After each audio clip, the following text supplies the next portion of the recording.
할렐루야. 예, 한 주간 평안하셨습니까?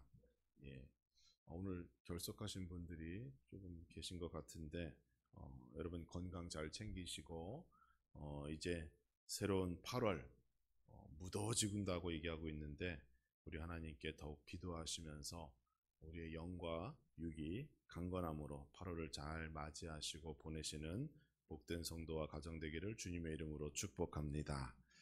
우리 옆에 계신 분들과 또 앞뒤로 함께 인사해 보실 때 오늘도 하나님만 믿고 따르는 성도가 됩시다. 이렇게 인사해 보겠습니다. 시작.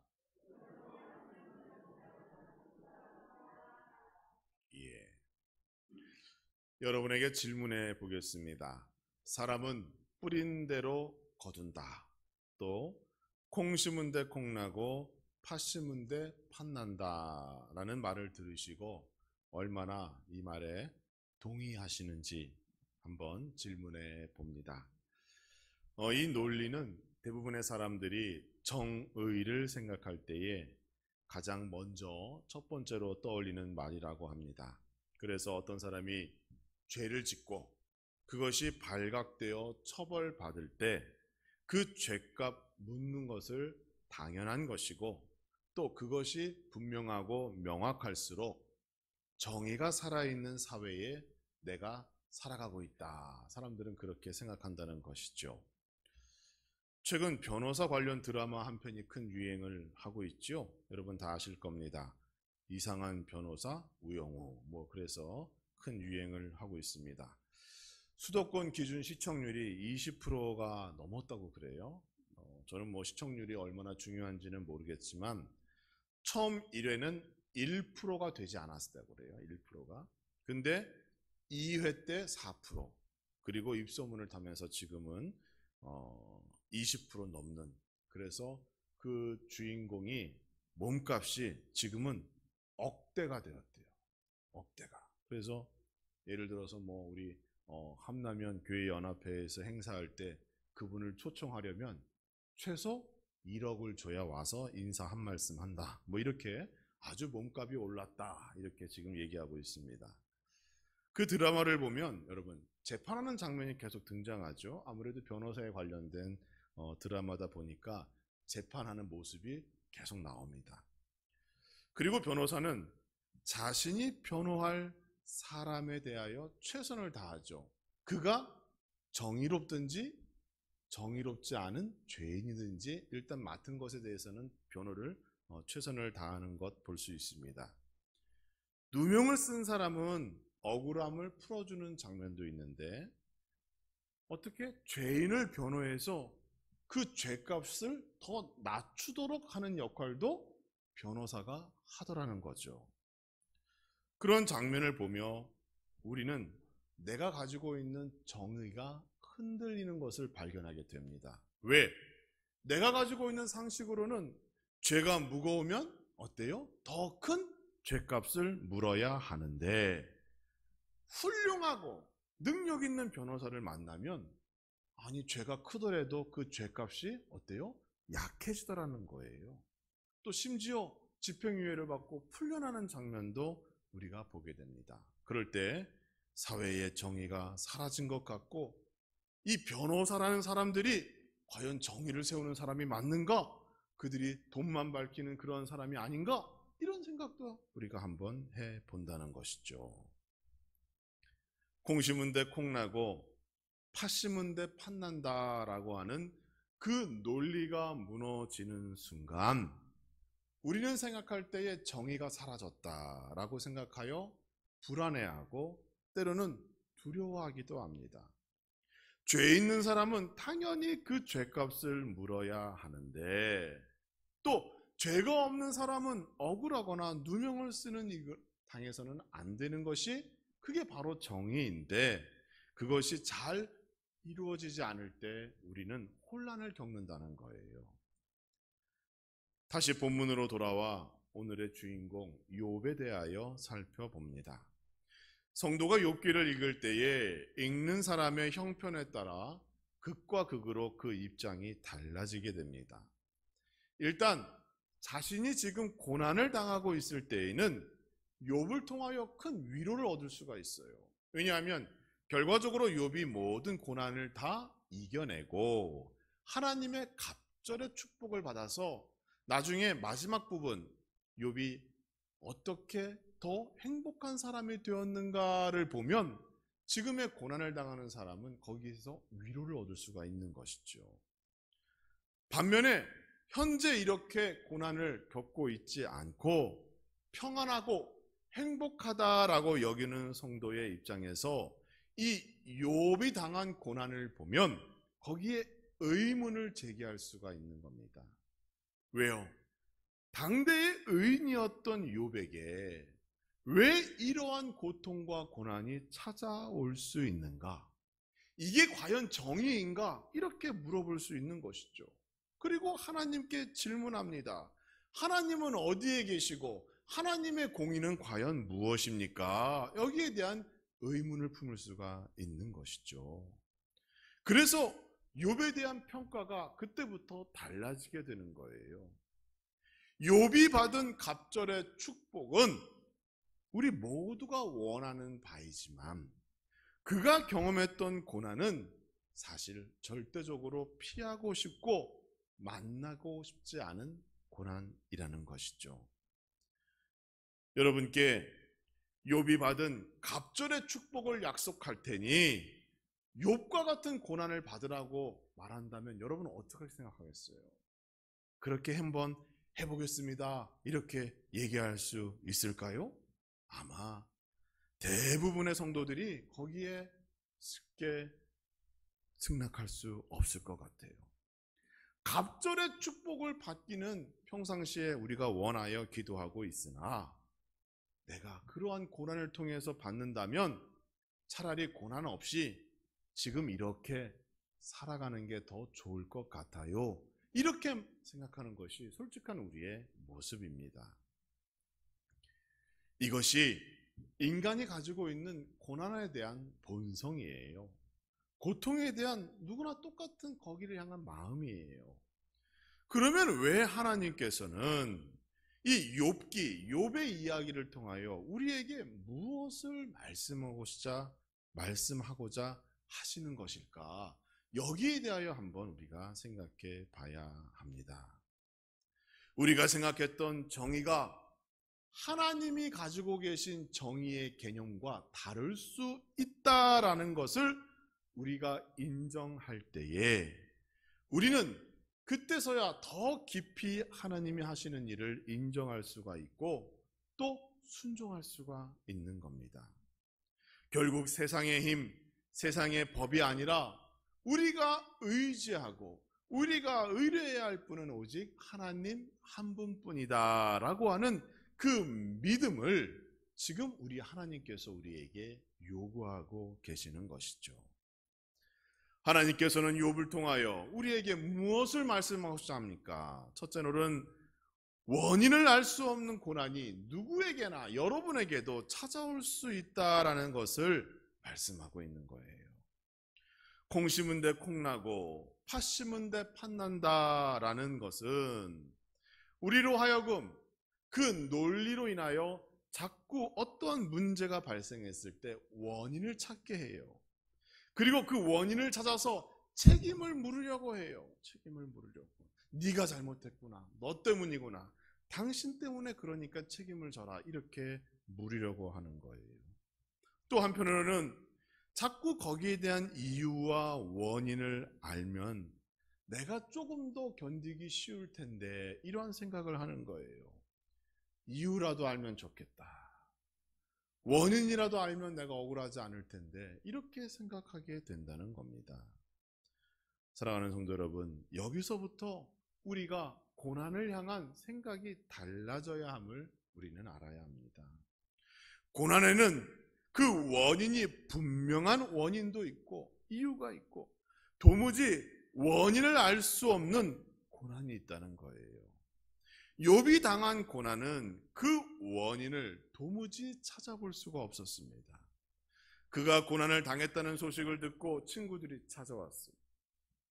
그리고 욥에게 이런저런 위로의 말을 해주려고 시도했으나 욥은 아무리 생각해도 내가 왜 이러한 고난을 당하는가에 대하여 알지 못하여 7일 동안이나 아무 말도 않고 친구들을 옆에 두고 그냥 묵묵히 조용히 있었다고 성경은 말하고 있습니다. 아무리 생각해도 원인을 알 수 없는 거예요. 그래서 그가 욥기 3장 26절에는 뭐라고 얘기하는가 하면 나에게는 평온이 없고 안일도 없고 휴식도 없고 다만 불안만이 있구나, 이렇게 자신의 심정을 호소하는 거예요. 그리고 어찌하여 나에게 이런 일이 생기는가라고 하며 이 어찌하여라고 하는 단어를 무려 6번이나 반복하며 얘기합니다. 어찌하여 나에게 이러한 고난이 있는가? 자꾸 그 질문, 원인의 그 답을 찾고 싶어 하는 것이죠. 그동안 자신이 하나님께 보였던 믿음과 그 행위를 기억하면 고난이 아니라 오히려 더 큰 축복이 오는 것이 합당한데, 그것이 정의인데 왜 이러한 고난이 나에게 찾아왔을까? 그는 고민했습니다. 그러나 답을 얻지 못했습니다. 오늘 본문 13절의 말씀을 보세요. 그의 뜻이 일정하시니 누가 능히 돌이키랴. 그의 마음에 하고자 하시는 것이면 그것을 행하시나니라고 말하며, 이제 욥은 어디에서 답을 찾는가 하면 내가 하나님의 뜻을 알 수 없는 존재구나. 하나님께서 뜻을 정하시고 어떠한 일을 계획하시고 어떠한 일을 진행하시면 그거를 막을 자가 없다라고 얘기하며 이제는 모든 것을 하나님께 맡기는 그러한 모습을 우리가 발견하게 되는 겁니다. 사랑하는 성도 여러분, 우리는 하나님의 뜻을 다 알 수가 없어요. 하나님께서 뜻을 세우시면 누구도 그것을 막을 자가 없습니다. 그 마음을 돌이킬 수가 없는 거예요. 하나님의 뜻을 알지 못함을 우리 스스로 인정하지 않는 한 우리는 고난 앞에서 주저하고 절망하는 인생을 살게 될 겁니다. 그러므로 우리는 하나님의 뜻을 먼저 인정하고 나에게도 원인을 알 수 없는 고난이 찾아올 수 있겠구나라고 하는 그러한 믿음으로 나아가야 하는 줄 믿으시기 바랍니다. 의인이었던 욥도 원인을 알 수 없는 고난을 당했다면 나는 더 큰 고난이 있을 수 있겠구나, 이렇게 생각하고 하나님의 뜻을 존중하며 인정하는 것, 그것이 곧 믿음입니다. 두 번째로 우리에게 말씀합니다. 고난에는 하나님의 울타리가 쳐져 있다는 사실을 말씀하고 있어요. 욥이 아무리 자신이 받은 고난의 원인을 찾고자 했으나 그 이유를 알 수가 없었어요. 당대의 의인이라고 인정받은 욥이었지만 그도 하나님의 뜻과 계획을 다 알지 못했던 겁니다. 그리고 또 하나 그가 모르고 있었던 것이 있었어요. 뭔가 하면 모든 고난에는 하나님께서 이미 보호하시고 인도하기 위한 든든한 울타리를 쳐주셨다는 사실을 그가 몰랐다는 겁니다. 욥기 1장을 보면 하나님과 사탄이 대화하는 장면이 등장합니다. 그리고 사탄은 한 가지 제안을 하지요. 욥에 대하여 시험해 봅시다, 이렇게 얘기합니다. 왜?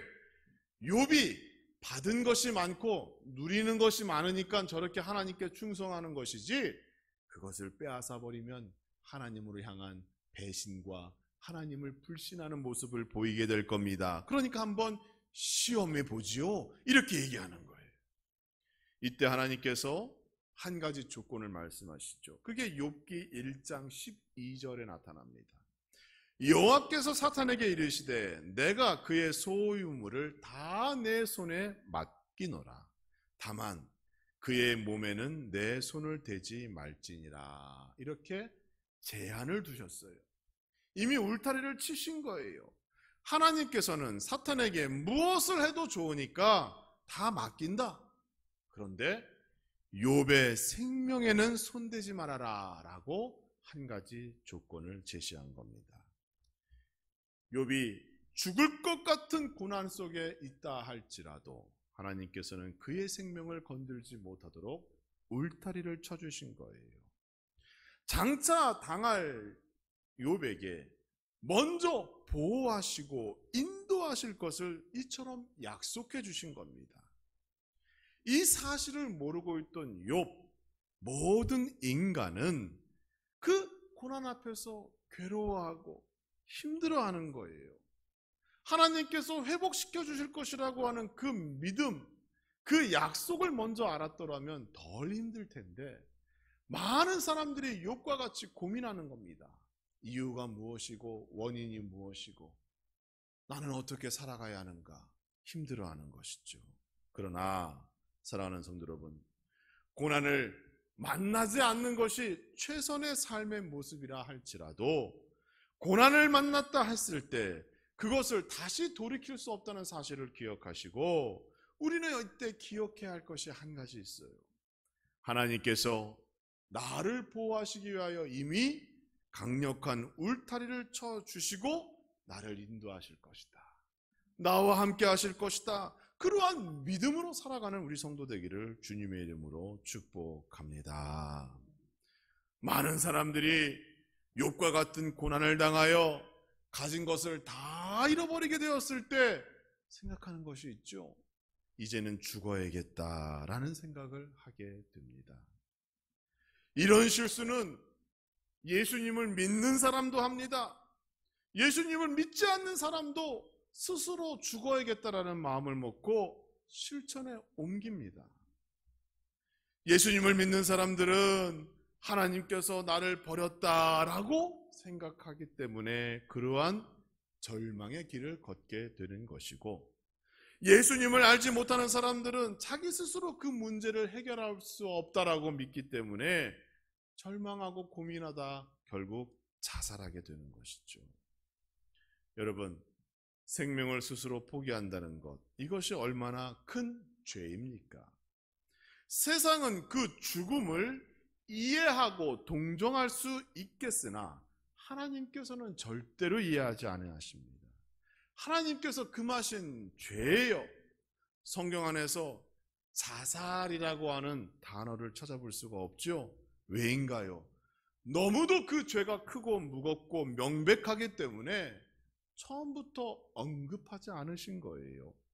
인간의 생명을 위하여 예수 그리스도께서 이 땅에 오셨는데 그 놀라운 십자가의 사건으로 말미암아 우리가 생명을 얻고 구원을 얻는 복을 누리게 되었는데, 그 사건을 완전히 무시하는 것이 곧 자기 스스로 생을 마감하는 겁니다. 그러니까 이것이 얼마나 큰 하나님 앞에서의 범죄입니까? 이제 믿으시기 바랍니다. 다 포기하고 죽고 싶을 정도의 그 고난이 나에게 찾아온다 할지라도 하나님께서 우리의 생명을 보존하기 위한 든든한 울타리를 쳐주시고 그 고난 끝에 큰 회복의 축복으로 우리를 인도하여 주실 것이라고 하는 믿음으로 살아가는 우리 모든 성도와 가정 되기를 주님의 이름으로 축복합니다. 또 한 가지, 우리 모두는 하나님을 더욱 의뢰하여야 된다라고 하는 사실을 우리 하나님께서 욥기를 통하여 우리에게 말씀하시는 거예요. 지금 욥을 고소한 장본인이 누구예요? 하나님께 욥을 고소한 사람이 누구예요? 사탄입니다. 사탄.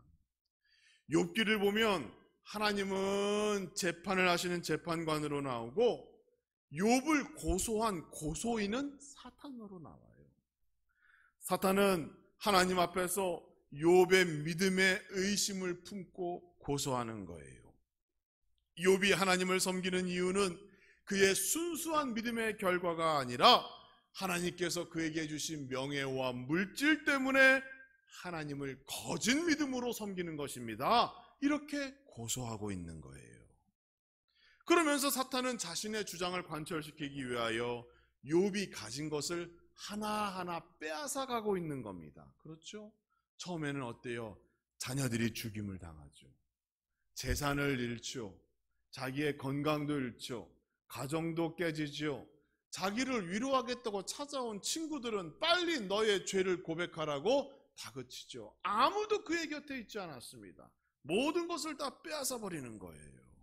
그러면 하나님을 저주하고 이내 본래의 모습을 드러낼 것이라고 사탄은 생각했던 거예요. 그런데 하나님께서는 그 사탄의 주장에 대하여 지켜만 보고 계십니다. 아무 말씀을 하지 않으셔요. 하나님께서는 이 사건에 개입하지 않으시고 기다리시고 지켜만 보십니다. 왜? 하나님께서 보시는 것은 욥의 중심이었기 때문이에요. 그의 환경과 그의 말과 행동, 그에게 벌어진 상황, 그것이 중요한 것이 아니라 욥의 중심이 지금 어디로 향해 있는가를 우리 하나님께서 보시면서 그 안에서 변함없는 믿음을 우리 하나님께서 지금 확인하고 계시는 겁니다. 여러분 보세요. 하나님께서는 우리에게 완전함을 요구하지 않으십니다. 여러분에게 완전한 걸 요구하지 않으세요. 성경 66권을 다 외워야 한다, 이런 거 요구하지 않으시는 거예요. 왜?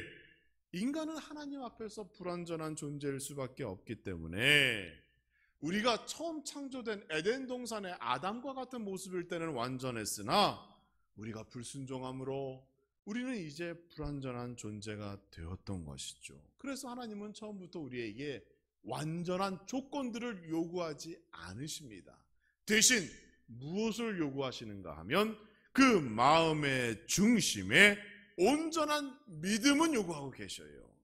어떠한 상황 속에서도 하나님을 신뢰하는가, 어떠한 고난 앞에서도 흔들림 없이 하나님을 믿고 있는가, 그것을 지금 하나님께서 보고 있다는 것이죠.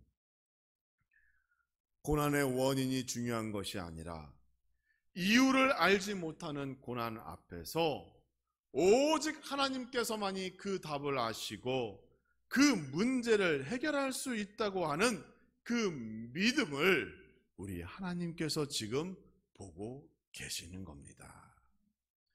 결국 욥은 어떤 믿음을 하나님께 보이며 고백합니까? 오늘 본문 23장 10절의 말씀을 보시면 그러나 내가 가는 길을 그가 아시나니 그가 나를 단련하신 후에 내가 순금과 같이, 이전 성경에는 정금과 같이 되어 나오리라, 이렇게 고백하는 거예요. 우리는 여기서 강철이 아니라 순금이라는 말을 사용했다는 것에 주목해야 합니다.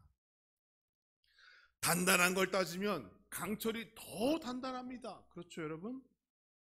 그런데 가치는 순금이 더 있는 거예요.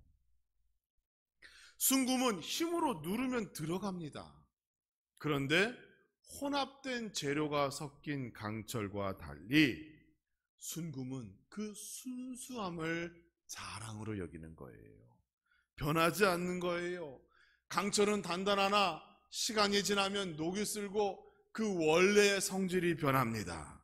색도 바뀌고 성질도 바뀌는 거죠. 그런데 순금은 시간이 지나도 그 순수함이 영원토록 지속되는 거예요. 그래서 욥은 내가 고난 앞에서 강철과 같이 되어 그 고난을 맞서 싸워 이기리라, 이렇게 얘기하는 것이 아니라 연단되고 훈련받아서 정금과 같은 순수한 믿음으로 나는 하나님만을 바라보겠노라, 이러한 고백을 지금 하고 있는 겁니다. 겉으로 보기에 순금은 강철보다 약한 것 같아요. 그러나 모든 면에서 강철을 능가하고 그 가치는 시간이 지날수록 더 올라갑니다. 욥은 이런 믿음의 사람으로 성숙되기를 하나님 앞에 소망했던 거예요. 그리고 그는 결국 하나님을 믿고 의뢰하겠나라고 하는 그 고백으로 말미암아 그의 고난이 끝나고 이전보다 더 큰 갑절의 축복을 누리어 하나님으로부터 더 사랑을 받고 충성된 사람으로 성경은 그를 기록하고 있습니다. 사랑하는 성도 여러분, 이제 하나님만 의뢰하는 성도가 되기를 주님의 이름으로 축원합니다. 순금과 같은 믿음으로 자신의 흔들림 없는 변하지 않는 믿음을 우리 하나님께 보임으로 말미암아 약속된 축복도 누리시고 내가 알지 못하는 원인을 알 수 없는 고난이 찾아온다 할지라도 능히 믿음으로 이기고 승리하는 우리 모든 성도가 되어지기를 주님의 이름으로 축복합니다.